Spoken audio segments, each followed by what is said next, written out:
You may have heard that there is no easy way to sink an aircraft carrier. In our case, there is almost no way to sink a modern U.S. Navy carrier. These expensive and advanced military ships are deployed and operated in every ocean around the globe. That means that it's really crucial for the U.S. Navy to protect them from potential threats. That's why they are built and deployed in a way that it's almost impossible to sink such a vessel. Without further ado, let's see how this is achieved.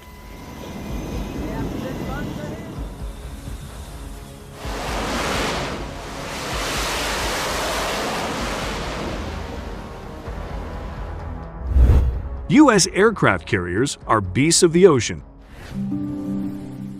Considering that U.S. Navy is the biggest in the world, it's clear that it operates the most advanced and capable aircraft carriers.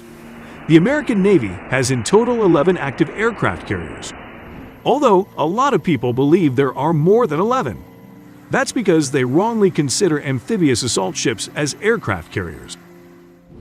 The U.S. Navy's greatest carriers are the Nimitz class and the Gerald R. Ford class. The Nimitz class carriers have sailed since 1975 and are currently the second biggest carriers worldwide.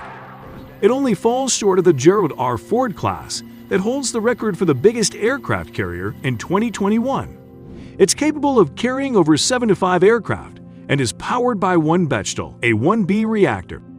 The Gerald R. Ford class carrier is the worthy subsector of the Nimitz class. Its single reactor is more convenient and powerful, and the vessel is equipped with advanced systems and an array of modern features. Although these two carriers are considered the best in the world, the United Kingdom and Japan also operate excellent carriers like the Queen Elizabeth class and the Shinano, respectively. Why the U.S. Navy protects them so much? The role of an aircraft carrier is pretty important. It's really a floating base that helps the Navy operate an aerial attack everywhere in the world.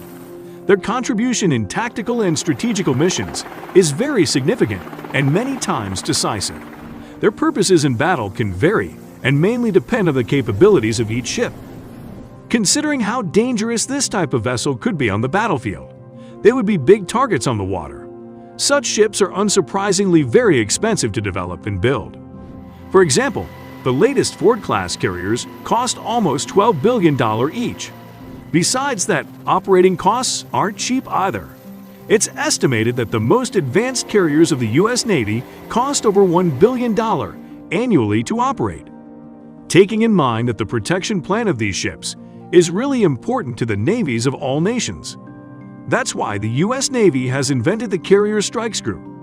Such groups contain an aircraft carrier, and usually a cruiser, a bunch of destroyers and frigates, submarines, and other auxiliary ships. The Carrier Strike Group is one of the most powerful naval fleets composition that operates in the 21st century.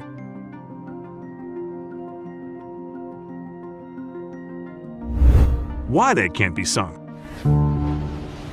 To see how hard it is to really sink a carrier, let's imagine a hypothetical scenario between a Carrier Strike Group and an enemy fleet. First of all, let's assume that an enemy aircraft or ship tries to attack the carrier. The carrier's first move would be to deploy the air wing.